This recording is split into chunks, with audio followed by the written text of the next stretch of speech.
নমস্কার বন্ধুরা, আইটিউব ইন্ডিয়া চ্যানেলে স্বাগত।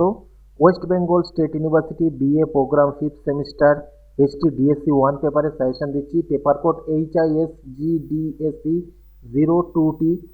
তো এর শর্ট কোশ্চেনের সাজেশন আমি পূর্বেই দিয়ে দিয়েছি, সেগুলো ভালো করে পড়বে। আজকে যেটা দিচ্ছি সেটা হচ্ছে বড় প্রশ্ন 5 নম্বর এবং 10 নম্বর প্রশ্নের সাজেশন।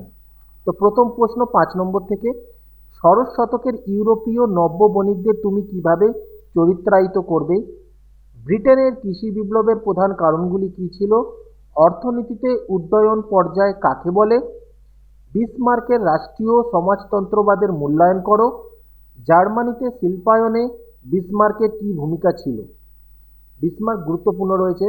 ইংল্যান্ডের শিল্প বিপ্লবের পিছনে পরিবহন ব্যবস্থার অবদান আলোচনা করো।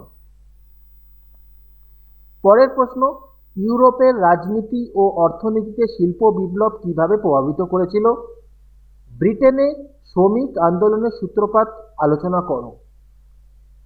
শেষ প্রশ্ন 5 নম্বর থেকে, 1789 থেকে 1815 সালের মধ্যে পুঁজিবাদের বিকাশের জন্য বিভিন্ন জার্মান রাজ্যে কী ব্যবস্থা নেওয়া হয়েছিল? এগুলো হচ্ছে 5 নম্বর, ভালো করে পড়বে। 10 নম্বর থেকে যে প্রশ্নগুলো তোমাদের পড়তে হবে, গুরুত্বপূর্ণ প্রশ্ন। মূল্য বিপ্লব বলতে কী বোঝো? ষোড়শ শতকের ইউরোপীয় অর্থনীতির ওপর এর কী প্রভাব পড়েছিল? ব্রিটেনে শিল্প বিপ্লব কেন ঘটেছিল, বা শিল্প বিপ্লব কেন ইংল্যান্ডে প্রথম হয়েছিল? জার্মানিতে শিল্পায়নের সূত্রপাত তুমি কিভাবে ব্যাখ্যা করবে? শিল্প বিপ্লবের সামাজিক প্রভাব আলোচনা করো। নব সাম্রাজ্যবাদের বৈশিষ্ট্যগুলি মূল্যায়ন করো। সামন্ততান্ত্রিক অর্থনৈতিক পর্যায় থেকে ইউরোপের পুঁজিবাদী অর্থনৈতিক পর্যায়ে রূপান্তর সম্পর্কে প্রাসঙ্গিক তত্ত্বগুলি কী কী? শিল্পায়নের প্রাক শর্ত হিসেবে বাণিজ্যিক বিপ্লবের গুরুত্ব আলোচনা করো।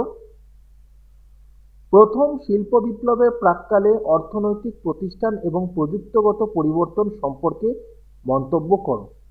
তো এই প্রশ্নগুলো ভালো করে পড়বে। এগুলো পড়লে আশা করছি এখান থেকে কমন পেয়ে যাবে।